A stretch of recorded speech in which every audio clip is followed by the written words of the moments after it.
বিশ্ব সংবাদ মাধ্যম স্বাধীনতা সূচকে ভারত পাকিস্তানের চেয়ে এগিয়ে আছে বাংলাদেশ। সূচকে 180টি দেশের মধ্যে বাংলাদেশের অবস্থান 149তম। এদিকে 151 ও 158তম হয়ে বাংলাদেশের চেয়ে পিছিয়ে আছে ভারত ও পাকিস্তান। তবে সূচকে এবারও বেশ গুরুতর হিসেবে চিহ্নিত হয়েছে বাংলাদেশের স্বাধীন সাংবাদিকতার পরিস্থিতি।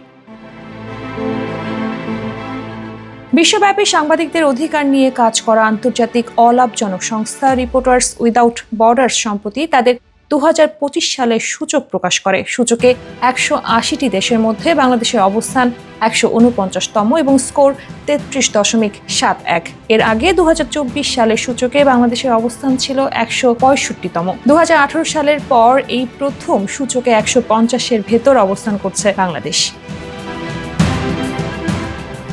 প্রতিবেদনে বলা হয়, সূচকের ইতিহাসে প্রথমবারের মতো বিশ্বের অর্ধেক দেশের সাংবাদিকতার পরিবেশ খারাপ হিসেবে চিহ্নিত হয়েছে। অন্যদিকে 1/4 কম দেশের সাংবাদিকতার পরিস্থিতি অসন্তোষজনক বলে উল্লেখ করে সংস্থাটি।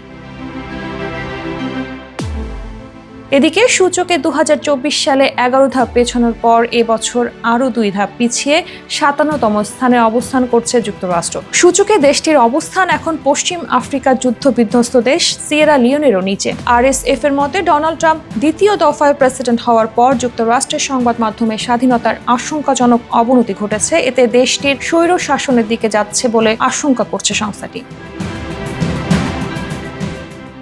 অন্যদিকে টানা নভেম্বরের মতো সূচকের শীর্ষে রয়েছে নরওয়ে। এছাড়া দ্বিতীয় ও তৃতীয় স্থান দখল করেছে এস্তোনিয়া ও নেদারল্যান্ডস।